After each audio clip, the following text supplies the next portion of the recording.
आज गडचिरोलीमध्ये नक्षलवादी भूपती आत्मसमर्पण करणार आहे। भूपतीसह 60 नक्षलवादी आत्मसमर्पण करणार आहेत। पोलिसांना ते शरण जाणार आहेत। मुख्यमंत्री देवेंद्र फडणवीसांच्या उपस्थितीमध्ये हे आत्मसमर्पण केले जाईल। गेल्या 45 वर्षांपासूनच्या गडचिरोली भागामध्ये भूपतीची दहशत होती। या दहशतवादीचा आता अंत होणार आहे। गडचिरोली भयमुक्त होण्याच्या अंतिम टप्प्यामध्ये असल्याचं सध्या दिसतंय।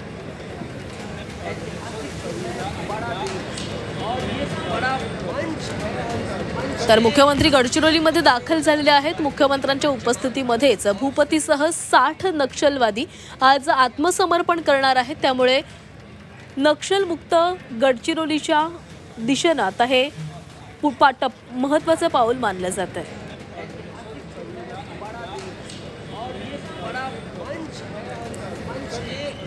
तर गेल्या 45 वर्षांपासून गडचिरोली भागामध्ये भूपतीची दहशत होती। आज या दहशतीचा अंत होणार आहे। गडचिरोली भयमुक्त होण्याच्या अंतिम टप्प्यामध्ये आहे आणि याच करता मुख्यमंत्री गडचिरोलीमध्ये पोहोचलेले आहेत। मुख्यमंत्र्यांच्या उपस्थितीमध्येच हे सगळे नक्षलवादी आत्मसमर्पण करणार आहेत। गडचिरोली पोलिसांना शरण जाणार आहेत।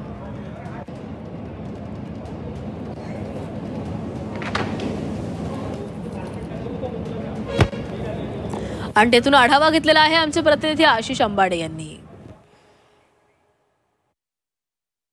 देशाच्या नक्षल चळवळीच्या इतिहासातला गडचिरोली जिल्ह्यामधला ही महत्त्वाची घटना आज होत आहे। चंद्रपूर गडचिरोली या संपूर्ण भागामध्ये साधारण 70-80च्या दशकामध्ये नक्षल चळवळ फोफावली आणि त्याच्यानंतर या संपूर्ण चळवळीचा संपूर्ण दंडकारण्य भागामध्ये खूप मोठा विस्तार झाला।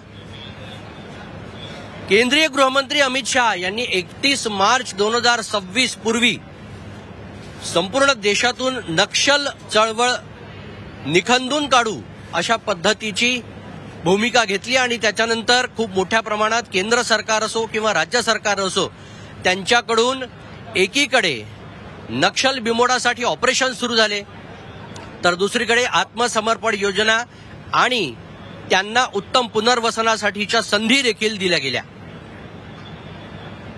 या दरम्यान गेल्या काही महिन्यांमध्ये नक्षल चळवळीमध्ये 2 महत्त्वाचे मतभेद समोर आले। एका गटानं शांती वार्तेसाठी म्हणून होकार धरला, तर दुसरा गट अजूनही यासाठी तयार नाही। केवळ भूपतीच नव्हे तर त्याच्या 60 साथीदारांसह शस्त्रांसह ते आज गडचिरोली जिल्ह्यातल्या या पोलीस मुख्यालयामध्ये आत्मसमर्पण करत आहेत आणि ही एक महत्त्वाची घटना आहे। पुढील काही तासामध्ये भूपती आणि त्याचे सर्व साथीदार आपली शस्त्र टाकणार आहेत, मुख्य प्रवाहात येणार आहेत। हा एक महत्त्वाचा टप्पा मानला जातोय। आशिष अंबाडे, झी मीडिया, गडचिरोली।